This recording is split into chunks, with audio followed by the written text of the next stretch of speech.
নমস্কার বন্ধুরা, আজ আমরা শিবরাম চক্রবর্তীর পেঁয়াজ থেকে পয়জার এই গল্পটি প্রেজেন্ট করব। শিবরাম চক্রবর্তী ছিলেন একজন ভারতীয় রম্য লেখক। তার জন্ম 1903 সালে 13ই ডিসেম্বর কলকাতার দর্জিপাড়ায় নয়নচাঁদ দত্ত লেনে তার দাদামশাইয়ের বাড়িতে। আজকের গল্প পেঁয়াজ থেকে পয়জার। আমার নকুর মামা বলতেন, কখনো কারোর বিয়ের সম্বন্ধ করবি নে, বিয়ে কখনো সুখের হয় না। বিবাহিত জীবন আনহ্যাপি হতে বাধ্য। বিয়ের কিছুদিন পরেই তা প্রেমে পড়েই বিয়ে হোক বা কি সম্বন্ধ করে বিয়ে হোক, প্রেমে পড়ে হলে তারা পরস্পরকে দুষবে, আর ঘটকালির বিয়ে হলে তার সব কালিটা পড়বে গিয়ে ঘটকের গালে। মেয়েটা বলবে, তোর জন্যই তো তার জীবনটা ব্যর্থ হয়ে গেল। তুই কি একটা মেয়ের জীবন ব্যর্থ করতে চাস? আমি তখন বাধা দিয়ে বললাম, না না না, তাহলে তো নিজেই বিয়ে করতাম। তবে তাহলে কখনো কোনো ঘটকালি করতে যাবি নে। নকুর মামার সেই উপদেশ কুড়াবার পর থেকে ঘটক ব্যাপারে আমি 1 নম্বরের কুড়ে। কেউ পাত্রপাত্রী সন্ধানের কথা তুললে আমি একেবারে গা গলাইনি। কিন্তু আমাদের ঠাকুর মশাই যখন তার বয়স্তা মেয়ের জন্য একটি ভালো ছেলে খুঁজে দিতে বললেন, তখন তার মুখের দিকে চেয়ে সোজাসুজি না বলতে আমার আটকালো। দেখলামও একটি পাত্র, তবে বলতে কি, পাত্রটির একটু খুঁত ছিল। কিন্তু একথা বলতে হয় যে তেমন খুঁতকুতে হলে এ বাজারে পাত্রই মেলে না। নিখুঁত পাত্র কোথায় বলুন? দেখেছি তো পাত্র, বললাম গিয়ে ঠাকুর মশাইকে। কিন্তু পাত্রটির একটু দোষ আছে, খুবই সামান্যই একটু দোষ। আমাদের নিরামিষ গোস্বামী বংশ, আমাদের বংশে এসে মাংস খাবে? ঠাকুর মশাই বললেন, খাই বলে কি আর এত এত পেট ঠেসে খায় নাকি? একটু আধটু খেয়ে থাকে চাটের মুখে। চাটের কথা কি বলছো? ঠাকুর মশাই আবার যেন একটু চোট খান। চাট তো লোকে কথাটা ভাষায় ব্যক্ত করতে তারা আটকায়। আমি সাই দিয়ে চাট সামলাই। আজ্ঞে হ্যাঁ, যা ধরেছেন। শুধু শুধু কি চাট মারে? গাধা তো নয়, আনুষঙ্গিক হিসেবে ওটা খেয়ে থাকে। নেশা ভাঙ করে নাকি আবার? ঠাকুর মশাই বললেন, নেশা ভাঙ করে বলে কি গাঁজা আফিংও খাই নাকি? তা নয়, আমি আপত্তি করি।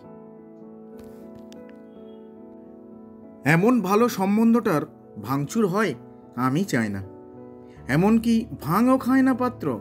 তবে ওই যে বলেছি, মাঝে সাঝে বন্ধু বান্ধবের পাল্লায় পড়লে সঙ্গদোষে কি না হয় বলুন। গাঁজা আফিম খায় না, তবে কি মদ টানে বলছো তুমি? এই মাঝে সাঝে চাট তো মদের মুখেই খায় মানুষ, আর ওই চাট হিসেবেই একটু মাংস টাংস মুখে তোলে আর কি। মদ খায়, মাংস খায়, চাট খায়। ঠাকুরমশাইয়ের গলায় যেন হায় হায় বাজতে থাকে। মাংস আর চাটনি এক জিনিস? আমি প্রতিবাদ করি, আলাদা আলাদা খায় না। একই কথা হলো। তিনি দীর্ঘশ্বাস ফেললেন। এদিকে মেয়েটির বয়স হয়ে যাচ্ছে, কি আর করি?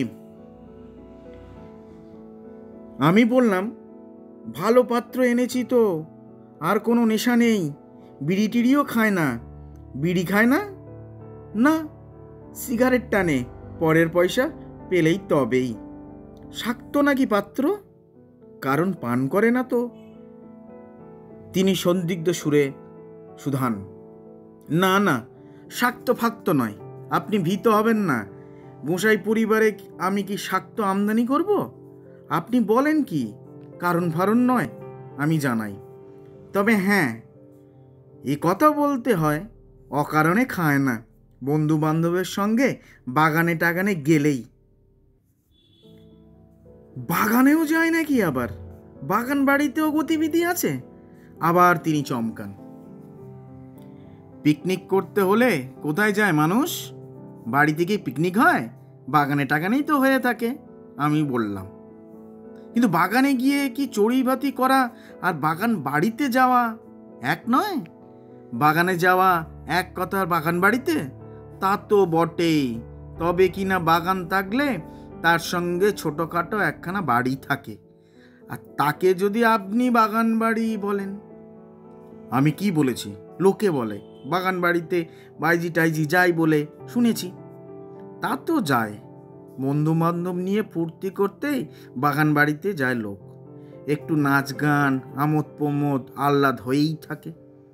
আমি সাফাই গাই। তবে আমি যদ্দূর জানি তাতে একথা বলতে পারি যে আপনার পাত্রের কোনো চরিত্র দোষ নেই। দুশ্চরিত্র নয় বলছো? নিশ্চয়ই। তবে সাধারণ মানুষ সাধারণত যা হয়ে থাকে নিশ্চরিত্র বলা যায়। দুশ্চরিত্র নিশ্চরিত্র ও তো কেবল উপসর্গের তফাৎ। তিনি গম্ভীর ভুকে ঘাড় নাড়েন। বিশ্ব রকমের উপসর্গ আছে আমি জানি, কিন্তু আমার হবু জামাইয়ের যে কতগুলো উপসর্গ তা এখনো ঠিক ঠাওর করতে পারছি না। ওর বন্ধুরাই হচ্ছে ওর উপসর্গ।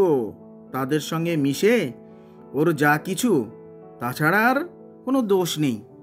কেবল ওই সঙ্গদোষেই ওকে মেরেছে। আমার ক্ষুব্ধ কণ্ঠ থেকে বেরোয়, কিন্তু তাও বলি, বিয়ের পরে এটা কেটে যাবে মনে হয়।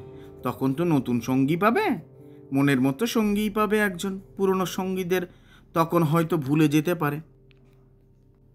আর পেরেছে, তার সঙ্গীরা তাকে ভুললে তো তিনি যেন তেমন ভরসা পান না। তার সঙ্গীরা কি তাকে ছাড়বে ভেবেছ? কতক্ষণ ধরে থাকবে? তাদের নিজেদের কাজকর্ম নেই? নিজেদের বিষয়কর্মে তো ব্যস্ত থাকতে হয় তাদের। কাজের তালে কে কোথায় চলে যায় পাত্তাই পাওয়া যায় না কারো। অনেক দিন একদম টিকি দেখা যায় না। ফেরার হয়ে যায় নাকি? ফেরার হয় কিনা জানি নে, তবে তারা ফেরার পরেই তাদের মজলিস জমে ওঠে।